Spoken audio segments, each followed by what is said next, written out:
전 국민이 목격한 김건희 여사의 명품백 수수에 대해서 권익위가 조사 6개월 만에 제재 규정 없음을 이유로 종결짓자 전 국민의 분노가 식을 줄 모릅니다.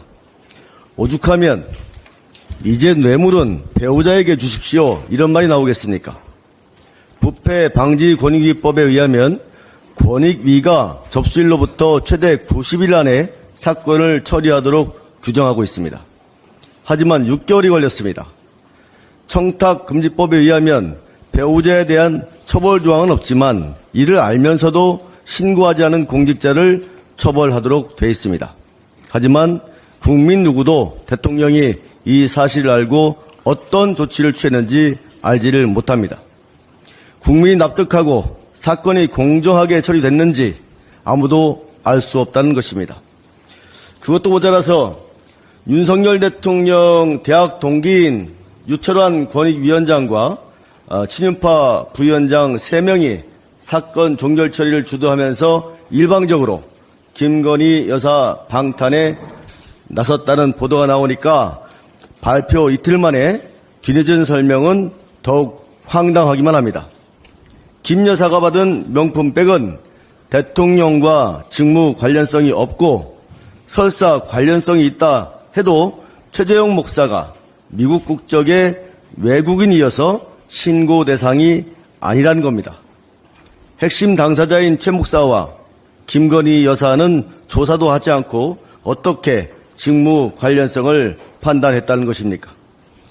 의혹은 커졌고 특검의 명분은 더 커졌습니다.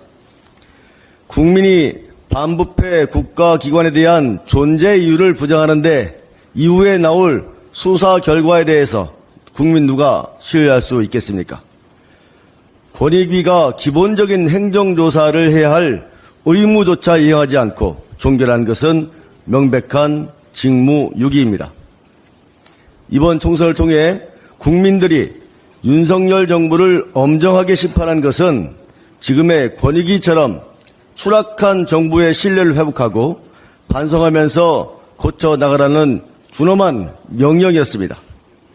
그런데 윤석열 정부는 아랑곳하지 않고 국민의 명령을 처절하게 깔아뭉갰습니다. 공정과 상식을 외치던 윤석열 정부가 실상은 불공정과 비상식으로 가는 가득 찬 위선 정권이라는 점만 더 뚜렷하게 보여졌습니다. 국민의 권리와 이익이 아닌 윤석열 정권의 부정부패를 대변한 권익위에 대해서 분명하게 책임을 물을 것입니다. 또한 더불어민주당은 신속히 특검법을 통과시켜서 한 줌 의혹 없는 수사를 할 수 있도록 하겠습니다. 아울러서 배우자에게 금품 수수금지 의무만을 부과할 뿐 이에 대한 제재 규정이 없는 현행 청탁금지법의 보완 입법도 당장 추진하겠습니다. 이상입니다.